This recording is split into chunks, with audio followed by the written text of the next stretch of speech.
En momentos en que el coronavirus avanza implacable en Latinoamérica, catalogada ahora como epicentro mundial de la pandemia, las diferencias sobre cómo se ha manejado la emergencia, las polémicas por la cloroquina y las declaraciones desafortunadas han motivado la salida de los ministros de salud en 5 países de la región. Brasil, el segundo país del mundo con más casos y muertes de coronavirus, perdió 2 ministros de salud en menos de un mes debido a las diferencias con el presidente Jair Bolsonaro, uno de los líderes más escépticos sobre la gravedad del virus.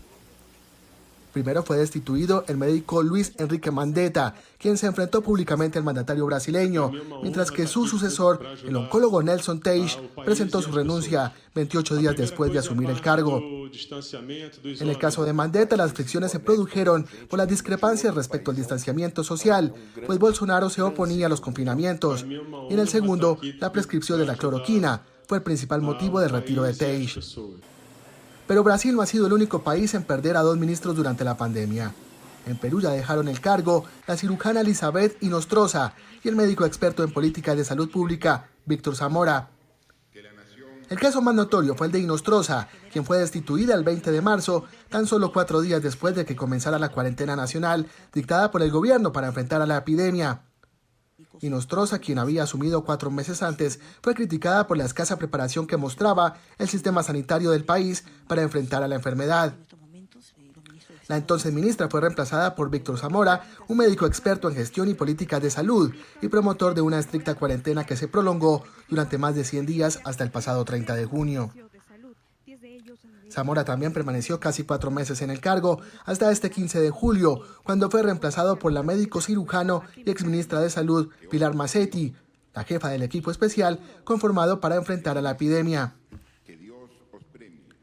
¿Qué pasa si el virus muta y se pone, perdón que use una palabra, buena persona? Es otro escenario. Chile también se quedó sin ministro de Salud el pasado 13 de junio, cuando el presidente Sebastián Piñera solicitó la renuncia del nefrólogo Jaime Mañalich, quien acumulaba ya varios cuestionamientos por su gestión de la pandemia de coronavirus y sus polémicas declaraciones. El cese de la ministra Rosario Turner el pasado 25 de junio supuso una sorpresa. Si bien los contagios se dispararon por encima de lo previsto y eran conocidos sus desencuentros con el vicepresidente y ministro de la presidencia, Gabriel Carrizo. Turner formó en marzo el equipo Panamá, que además de diseñar una estrategia sanitaria, se presentaba diariamente ante la opinión pública en ruedas de prensa retransmitidas por televisión. Sin embargo, el equipo Panamá dosificó hasta suspender sus comparecencias ante la opinión pública, coincidiendo con varias denuncias sobre compras supuestamente irregulares de equipos médicos. Turner asumió como ministra de Salud tanto la aplicación de una de las cuarentenas con restricciones más duras en el mundo, incluida la ley seca, como el plan progresivo de reactivación de la economía y regresó a la vida normal, el cual provocó un aumento de los casos de contagios.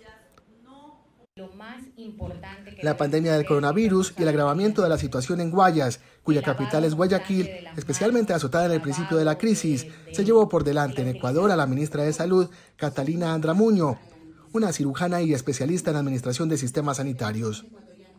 Andramuño presentó su renuncia el 21 de marzo y en su carta se hizo eco de las quejas del propio círculo sanitario que exigía medidas de protección, sobre todo en la primera línea de lucha contra el coronavirus, las UCI.